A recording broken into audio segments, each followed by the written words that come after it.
अस्सलाम वालेकुम जी, मैं हुमारी अली, आप देख रहे हैं मेरा चैनल। जिसका इंतज़ार था वो होने जा रहा है। उस्मान और हमजा बिल आखिर जो है अनीला के खिलाफ गवाही देने के लिए तैयार हो चुके हैं और इस केस का दी एंड होने जा रहा है। अनीला नुमान से रब्ता करने की बजाय जो है वो उस्मान से जेल में मुलाकात करने क्यों जा रही है, उसके लिए क्यों तैयार हो चुकी है? क्या हमजा को वादा माफ गवाह बनाने की तैयारियां मुकम्मल कर ली गई हैं?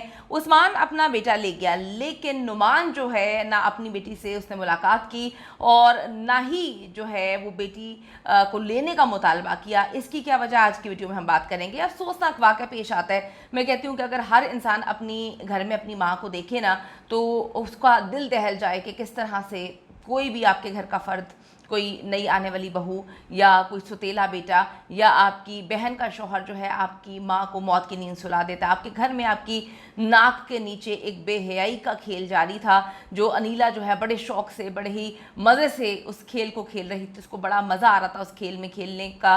और 8 महीने की प्रेग्नेंट औरत ये भी नहीं सोच रही थी कि उसके जो पेट में बच्चा है उस पर इस सारे के सारे मामले का क्या गंदा असर पड़ेगा।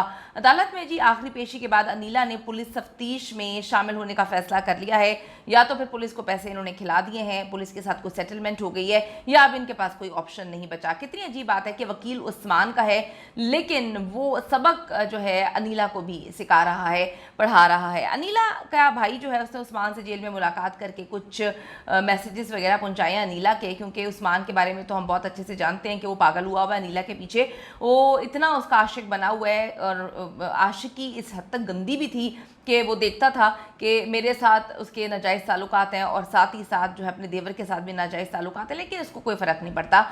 अभी वो जो है पागल हुआ हुआ है अनीला के लिए और उसको कोई ये भी फ़र्क नहीं पड़ता कि उस दरिंदा सिर्फ औरत ने इनको फंसा दिया है। अनीला के भाई ने जेल में मुलाकात की, अनीला के सारे मैसेजेस इस तक पहुँचा दिए गए हैं। ये इतने जालिम लोग हैं, यकीन करें कि नुमान से ये लोग माफ़ी मांगने की बजाय इतने घटिया और ढीठ लोग हैं कि ये उस्मान के साथ मिलकर जो है वो प्लानिंग कर रहे हैं। आप देखें, अनीला कोई गैर नहीं थी, जो है इनकी सगी जो है वो मामू की बेटी थी। और आप देखें कि अनीला ने जिसको कत्ल किया उसकी फूफी है, तो खून के रिश्तों का ये हाल है तो फिर किसी और पे बंदा क्या एतबार करे। अब ये साजिशें कर रहे हैं उस्मान के साथ मिलकर। नुमान ने बताया कि जब मैंने अनीला से पूछा कि अम्मी कैसे गिरी, तो अनीला ने बड़े आराम से कह दिया कि बस उनका वक्त आ गया था, हमने बचाने की बहुत कोशिश की लेकिन कुछ भी ना कर सके क्योंकि ये अल्लाह की मर्ज़ी थी। मैंने हमजा के मोबाइल से जो है उस्मान को भी कॉल करके बुला लिया था। तो नुमान ने पूछा कि मुझे क्यों नहीं बुलाया, मुझे बुलाना चाहिए था। तो शातिर अनीला ने बोला कि जी आपका नंबर तो बन जा रहा था, हमने 2-3 दफ़ा कॉल की तो फिर मैंने उस्मान को बुला लिया। जब नुमान के हाथों सीसीटीवी फुटेजेस वगैरह सामने आई हैं तो पता चला कि भाई वो तो पहले से ही मौजूद था। उस्मान को बुलाना क्या, उस्मान तो पहले से ही मौजूद था, तो वो वहाँ पर था और इनके घर में ही था।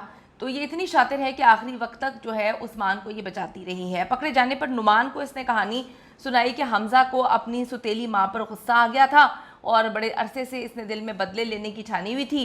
तो ये क्या करता, ये पहले दिन से ही नफरत करता था, इसलिए इसने अनीस बीबी को जो है कत्ल कर दिया।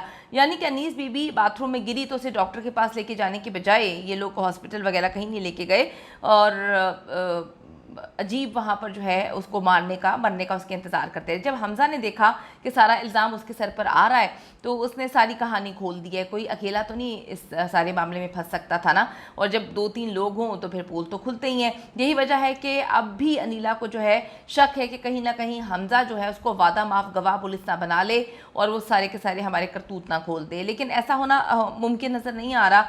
हमजा भी अनीला और उस्मान की तरह पूरी तरह से कत्ल की प्लानिंग में इन्वॉल्व है, इसने कत्ल करने में हर चीज़ में शामिल है। इसने भी डंडे वगैरह मारे हैं, इसने भी करंट वगैरह लगाया है। अनीला ने तो अपने जो खून आलूद कपड़े हैं वो गायब करवा दिए थे। आप इसकी मकारी देखें, अगर इसने इन दोनों को भी बचाना होता तो जब इसने अपने भाई को, अपने बिनोई को बुलाया था कि मेरे कपड़े जो हैं इनको जला दो, तो उन दोनों के कपड़ों को भी गायब करवा सकती थी। लेकिन इसका प्लान पहले दिन से यही था कि मैं बच जाऊँगी, मुझे मेरे भाई और मेरा जो बिनोई है बचा देगा, लेकिन हम जो है इन दोनों आदमियों को फंसा देंगे।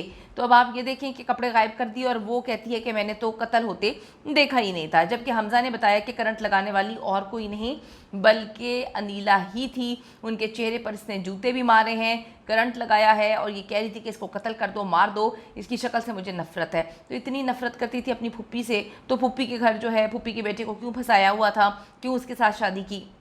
अनीला खुद अपने एक इंटरव्यू में जो है वो कह चुकी है कि इतना खौफनाक कत्ल देखकर मैं सदमे में जो है वो चली गई थी। कभी तुम कहती हो कि तुम सदमे में चली गई हो, तुम कमरे में मौजूद थी, तुम्हें कमरे में बंद कर दिया गया था, तुमने जो है कुछ देखा नहीं। कभी इसके भाई और बहन कहते हैं कि इसको ब्लैकमेल किया जा रहा था, इसकी कुछ वीडियो फ़ोटोज़ वगैरह जो है उस्मान के पास थी। कभी तुम लोग उस्मान से मिलने जाते हो, उस्मान के साथ प्लानिंग कर रहे हो। कभी कहते हो कि जी देखकर कत्ल जो है मैं खौफज़दा हो गई थी। कभी कहती हो कि तुमसे खून जो है साफ़ करवाया गया। एक बात नहीं है, लेकिन पुलिस जो है उस पर अफसोस हो रहा है कि इस केस में अभी तक इस मक्कार औरत को पकड़ ही नहीं पाई।